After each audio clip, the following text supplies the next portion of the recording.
there's no difference between the suffering of Jews or Gypsies or Poles or Tutsi or whoever.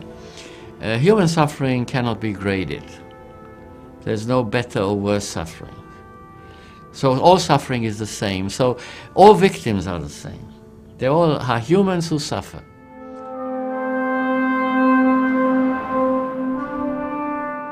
Non, non, je suis fâchée. Je suis fâchée. Of course I am mad. I know that my family and relatives would still be alive today. If the French had done something, if the Belgians had done something, if the English had done something. But ifs cannot bring back my family.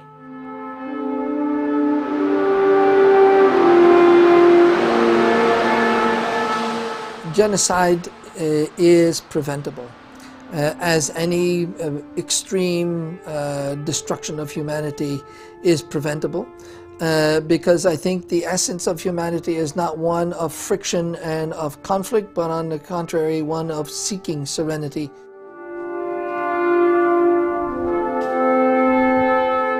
I want to show to the Khmer Rouge that you cannot destroy a complete race. You can't do it.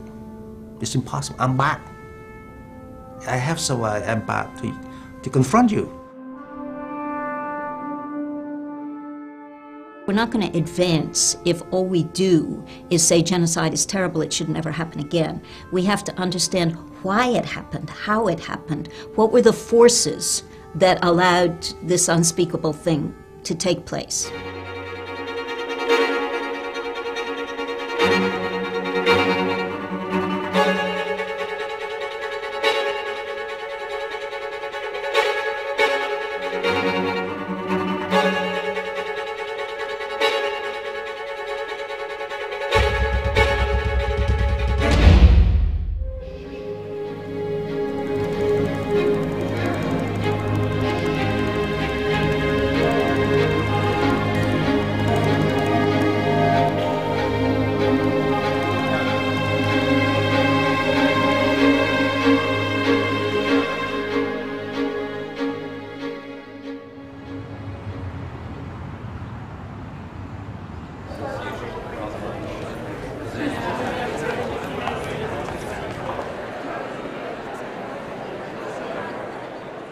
Ladies and gentlemen, dear colleagues, dear friends, my name is Chang, and I have the privilege of serving as the chair of this first Eckenberg Family Conference on Human Rights. We are gathered here today because, as Edmund Burke so aptly said, all that is necessary for evil to triumph is for good people to do nothing. The conference has thus been conceived as a unique encounter between survivors and decision makers. Because without the voice of survivors, which we will hear shortly, the discourse too often becomes sterile and abstract. These then are their voices. Lieutenant General Romeo Dallaire, who is the force commander of the UN Assistance Mission to Rwanda in 1993-1994, which under-equipped and undermanned was forced to watch helplessly as 800,000 Rwandan civilians were murdered. Youk Chang, who survived the labor camps of the Khmer Rouge. He was recently named in Time magazine's special edition of 60 Years of Asian Heroes. Ester Mujawayo was born in 1958 in Rwanda.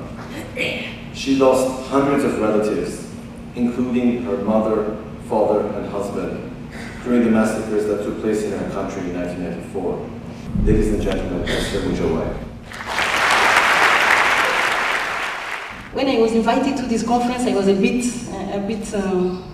was not feeling good, because talking of prevention, learning from the lesson of the past, of course, Rwanda is a very good lesson. The genocide of the Tutsi in Rwanda should be a lesson. Let us give that, like giving your body to the science. Okay, take it, screen it, dissecate it, and learn how a genocide happened and do something about it to prevent future genocide. I want to challenge you.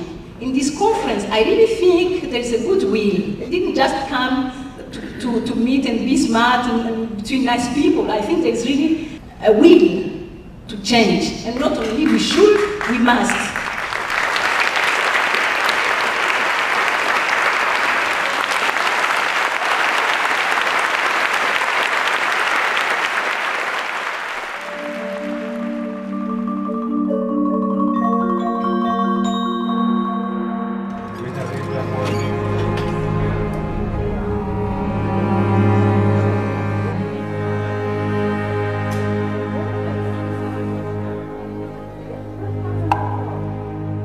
Permit me to expand the discussion a bit.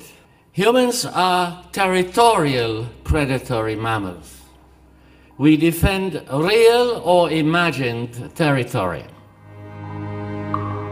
I think that what we call genocide, in other words, destruction, mass destruction of groups of human beings, whether they are real groups or virtual groups, doesn't matter, has been with us since time immemorial and most likely before that. And I think there is a basic inclination or predisposition, instinct maybe, in humans to kill other humans in large numbers. And that is our problem.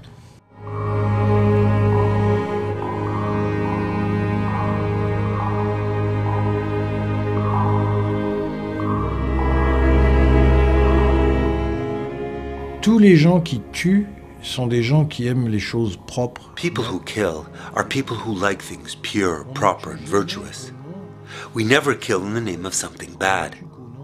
We kill because we believe it to be good.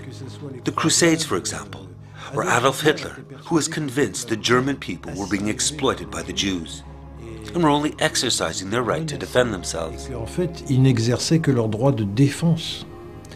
Les Hutus au Rwanda, or the Hutus in Rwanda, who were convinced the Tutsis' ultimate goal was to push them into slavery.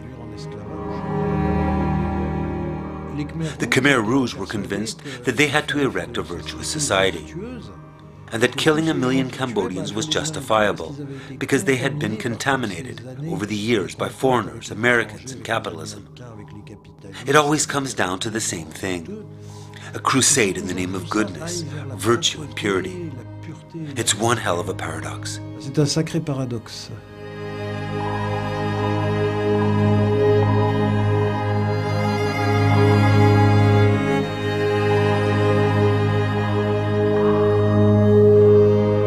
The number of genocides has increased. We've had more in the last 50 years than previously. But at the same time, our awareness and our concern has increased.